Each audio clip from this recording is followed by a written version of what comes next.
Welcome to Forum 360. This is Leslie Ungar, your host today. Thank you for joining us on our Zoom edition to our global outlook with a local view. When we think of solving crime, we usually think of famous detectives, some real and some fictional. Columbo, Perry Mason, Sherlock Holmes, and Jessica Fletcher from Murder, She Wrote. Did you know that some of the most famous crimes in history have been solved through forensics, including the Lindbergh kidnapping and the Ted Bundy murders?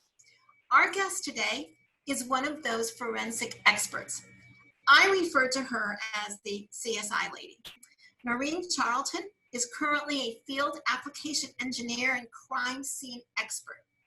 We're going to learn what that means, but for now, you will want to know that she worked with the Las Vegas Metropolitan Police Department. Why do you want to know that? Because she worked on the Las Vegas Music Festival shooting. When a gunman opened fire from the Mandalay Hotel, she was one of the first at the crime scene. Some of the things that she does as a senior crime analyst include photograph and document scenes, search, identify, evaluate, and recover physical evidence, process, lift, and photograph fingerprints, and so much more. Northeast Ohio's own forensics expert, our own CSI lady, I welcome Noreen Charlton. Welcome to the show. Thank you so much for having me. For more than a decade, you worked as a crime scene analyst. What is one of our biggest misconceptions about working on a crime scene? I think by far and wide, the biggest misconception is that crimes are solved in less than an hour. That we're in and out, that everything's high tech, that you can visually see a print on a surface and pop it into a machine and know who the suspect is right away. That couldn't be farther from the truth. It is grueling hours on scenes, and then it's days and months, if not years later, when we finally figure it out, who the suspect is, and they are finally apprehended. You started out as a biology major. Did you know that you were going to do this when you were getting your degree? Absolutely not. I did sort of fall into crime scene investigations. I grew up in the Cleveland area. I went to Magnificat High School, and then I went to John Carroll University, and neither of those environments proposed to me the option to go into forensics as a career or to go into crime scene investigations. So with my biology degree, I was on a pre-med track until about the middle of my junior year at John Carroll, when I realized this isn't filling the gap that I need in my life. This isn't where I'm meant to be. So I panicked. I'm a couple years into college. My parents are a lot of money into my college education, and I didn't know what to do. So I did start to panic and try to figure out, what do I do with this science degree that's not in medicine? And that's research and reading. I fell into the hole of crime scene investigations and forensics, and realized it was a job you can do without being a police officer, that you can do it as a civilian, which was the capacity I did it in Las Vegas. And so, as they say, the rest is history. I packed up my car and I moved out west, and I applied for the Las Vegas Metropolitan Police Department, and that's where I fell into crime scene work. Now, would it be any advantage to be a police officer? Are you treated any differently because you're not one of them on a crime scene? Is that an advantage or a disadvantage? Oh, that's a tricky one. Sort of both. So the public saw us as police officers, right? I wore a vest with the police badge on it. I did carry a firearm with me. The public thought we were police officers because, unfortunately, the TV shows show us processing the crime scenes, catching the bad guy, interviewing them, putting them in jail, and that's just not how it is in real life. From a department perspective, we were treated a little differently in my department as we were civilian. So we had a great working relationship with the detectives, but we were kind of off in our own little section of the department because we were not commissioned officers. If someone watching or listening today wanted to go into this field as a crime scene analyst, what path would you suggest they take today?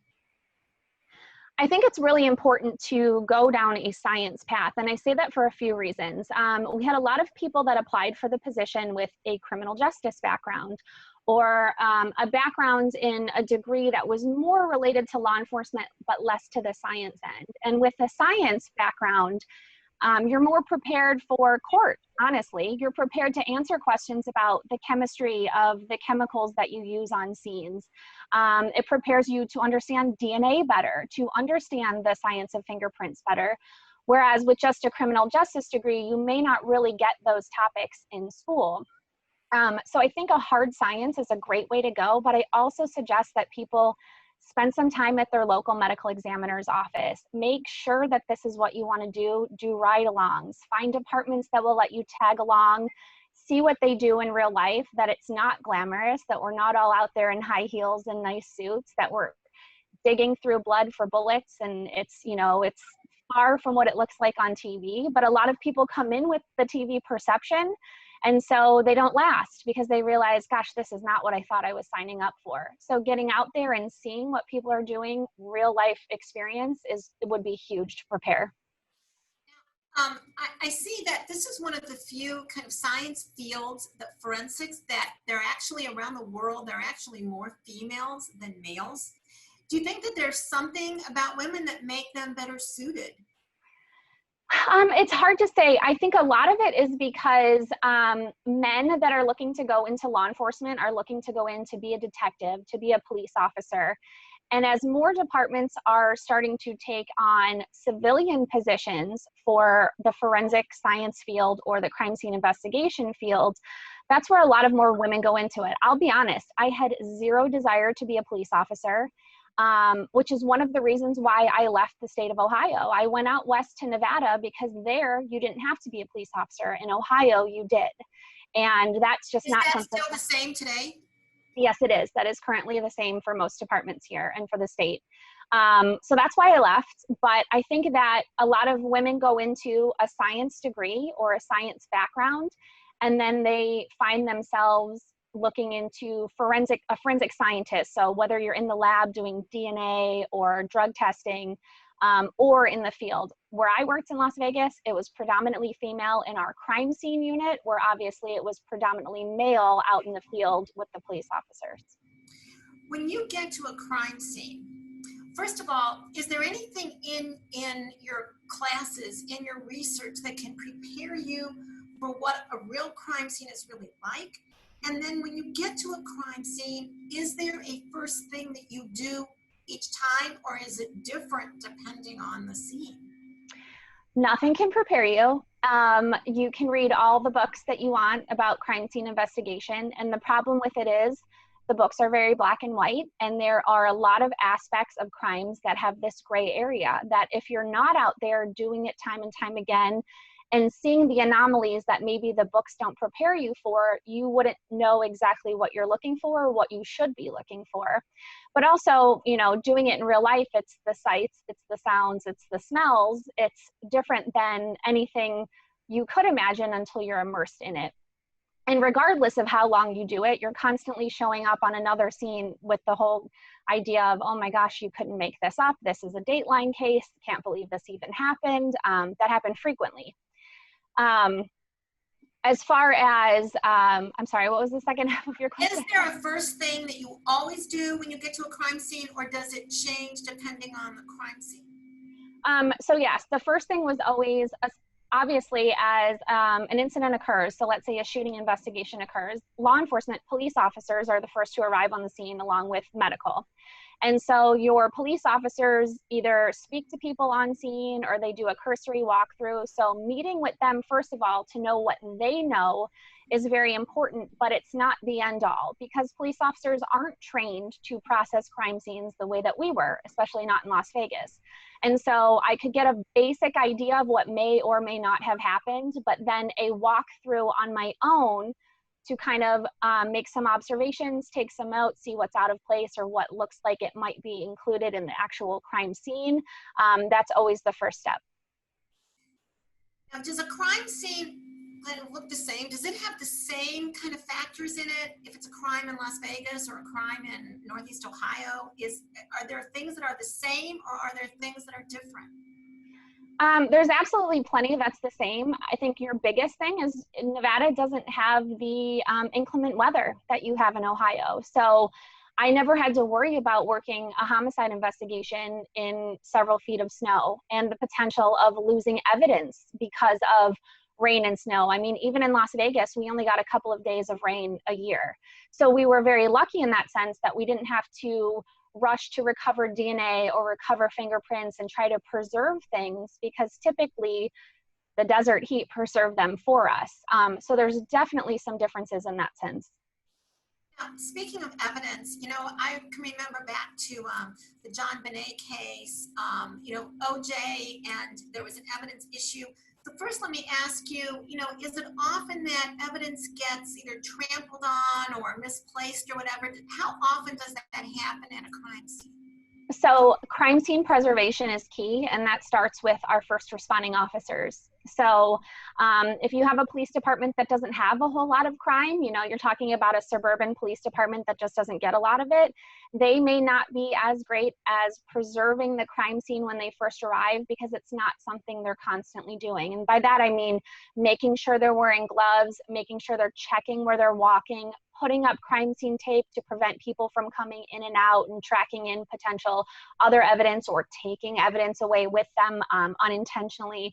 So that is the biggest factor. And when the crime scene isn't locked down and preserved right from the beginning, that's when you start to have issues.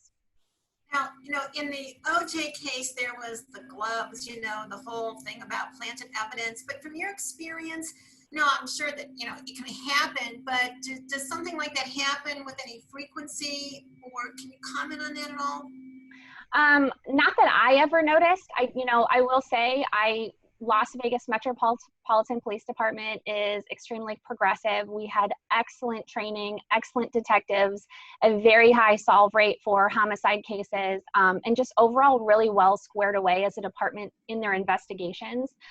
So no, I can't say that firsthand I saw that, but I can see how it could happen with departments who just don't get a whole lot of exposure to those types of events. Now, on one hand, I want to ask you, how do you take the emotion out of a crime scene in order to do your job?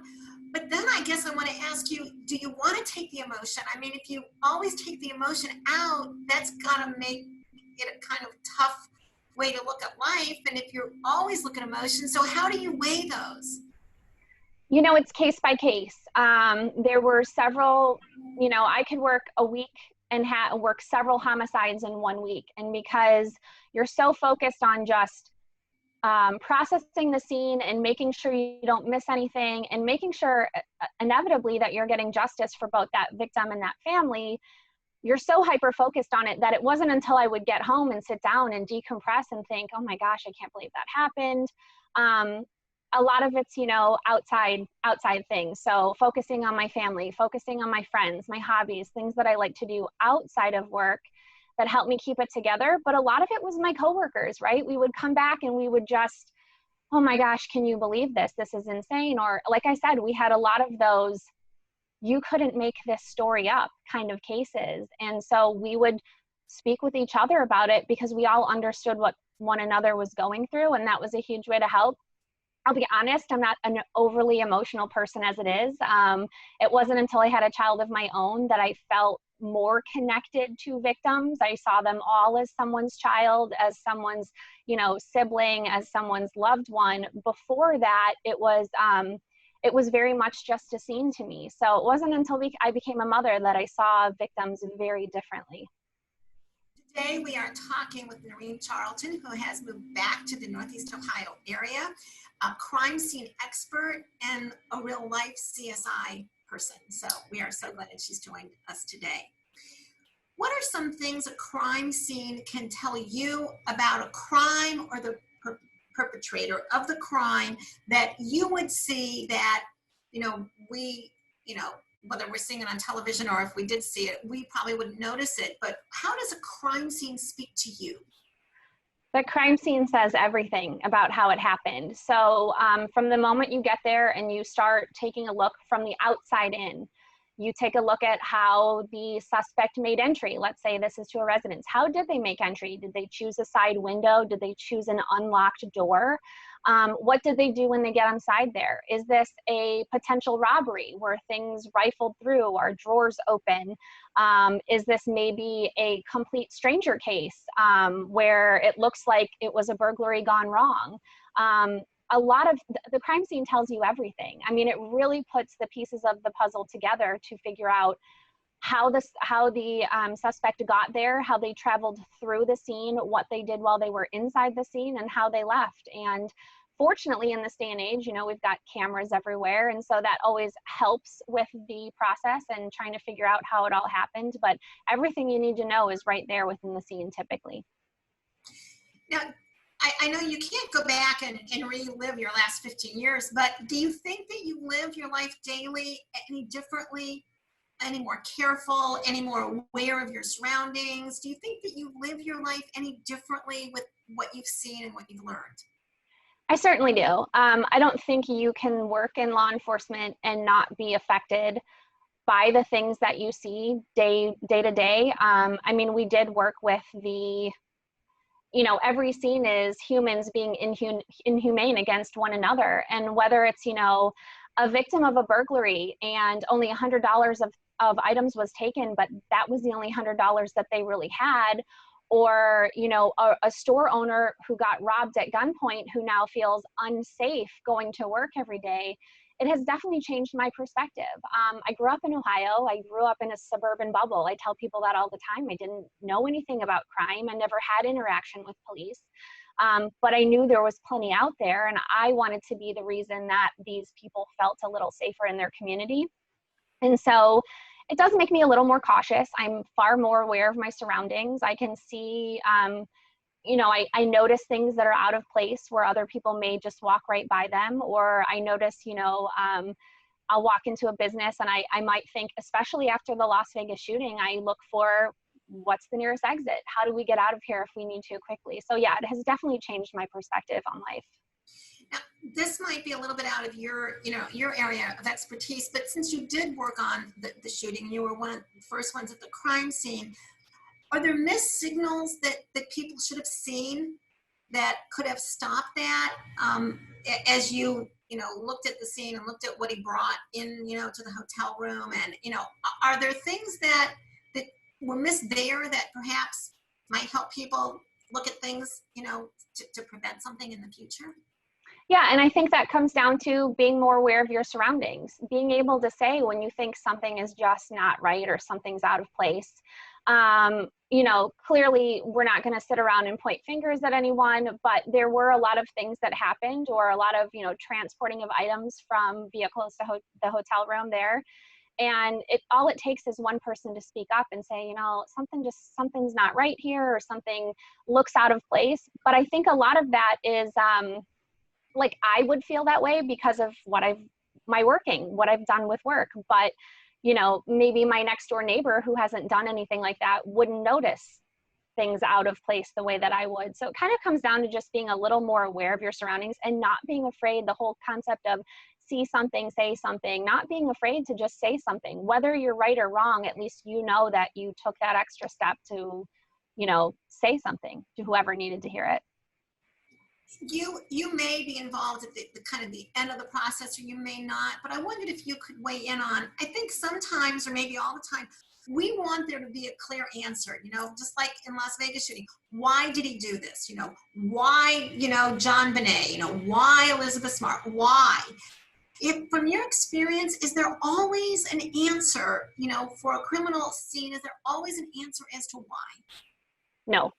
And that is one of the most frustrating parts of working in this field. I have worked some horrific homicide investigations where, I testified in trial. I went to closing arguments in trial to hear what everyone had to say. I was constantly listening to whether the suspect was going to testify or not. because that's what everyone wants to know. We understand how it happened, but how did we get here? How did we end up to this position? What could have been changed to prevent this? And a lot of the times there just isn't a why. There is no answer, because you have suspects who don't even really know why they did it, or they have no explanation for why they did it. And they're typically not coming out and saying, you know, why they felt like that's what they needed to do. So that is one of the most frustrating aspects of this, this job. So you can figure out, you may be able to figure out the how and not the why. Correct. Most famous unsolved murders, like Jean Bonnet, the Zodiac murders, would you say with better technology, you know, if they happen today, would they be unsolved, or would they be solved?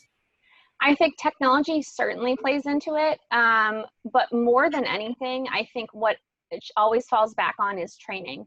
It's being, you know, you only get one shot at it. You get the crime scene for a certain amount of time, and the second you walk away, if you try to go back to look for something else, it's altered. It's not the same. You may have released it to family, you may have released it to someone else, and there's no redo. You don't get a redo button. So a lot of it comes down to training and making sure that when you get that one scene, that one crime scene, that event in your police department that becomes a huge thing, that you do it right the first time around, so that there are no questions that are left unanswered, or there's no potential evidence that is left behind.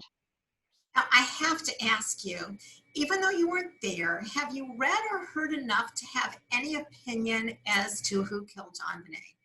You know, I have read a lot of things, and they're all, you know, one paper is on this side and the other one's on the other side. So without actually seeing the case files myself, no, I wouldn't really have a good opinion on it. So, you know, that's an example of a case that's gone unsolved. Why do crimes go unsolved? Are the bad guys smarter than the good guys?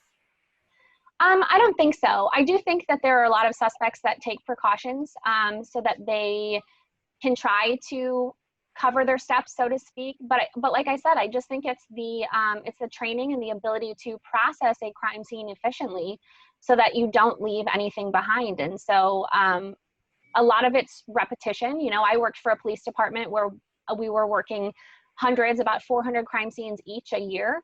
And so I was constantly practicing my craft. I was becoming better with each crime scene that I went to. And so when the big cases happened, we just did what we always did. And we made sure that everything was picked up and nothing was left behind. But when you have departments that don't have this, they don't have the amount of crime, and they can't hone on their craft, that's where mistakes are made.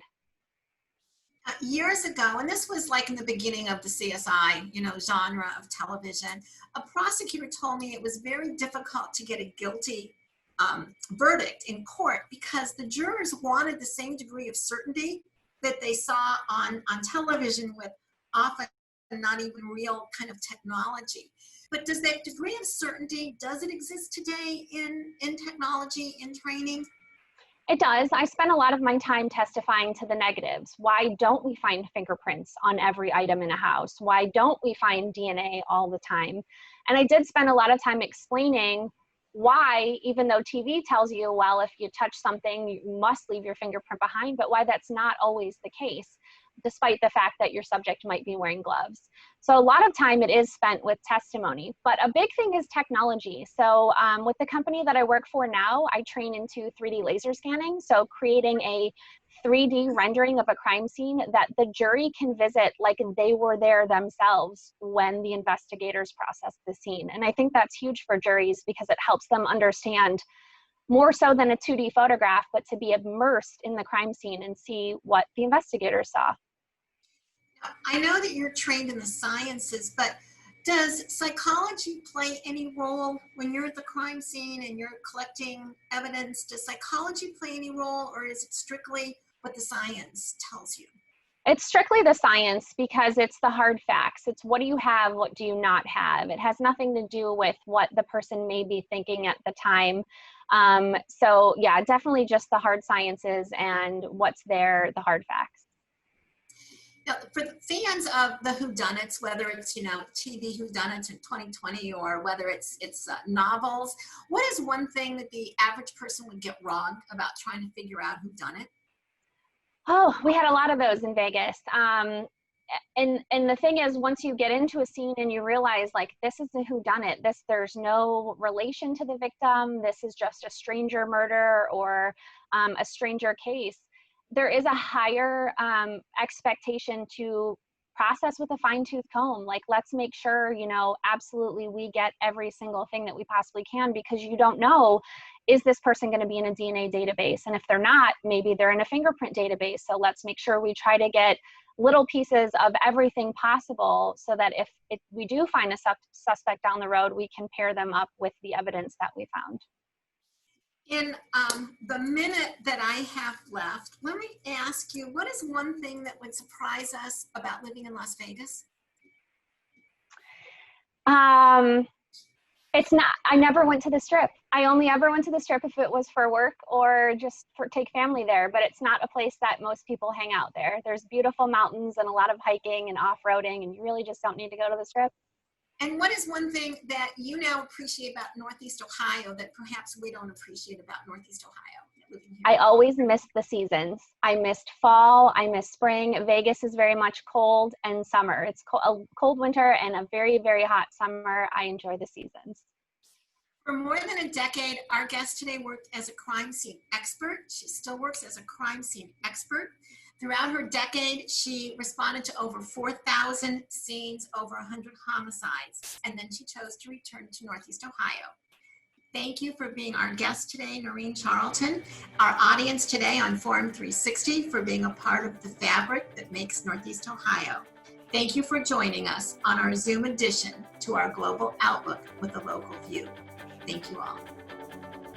Forum 360 is brought to you by John S. and James L. Knight Foundation, the Akron Community Foundation, Hudson Community Television, the Rubber City Radio Group, Shaw Jewish Community Center of Akron, Blue Green, Electric Impulse Communications, and Forum 360 supporters.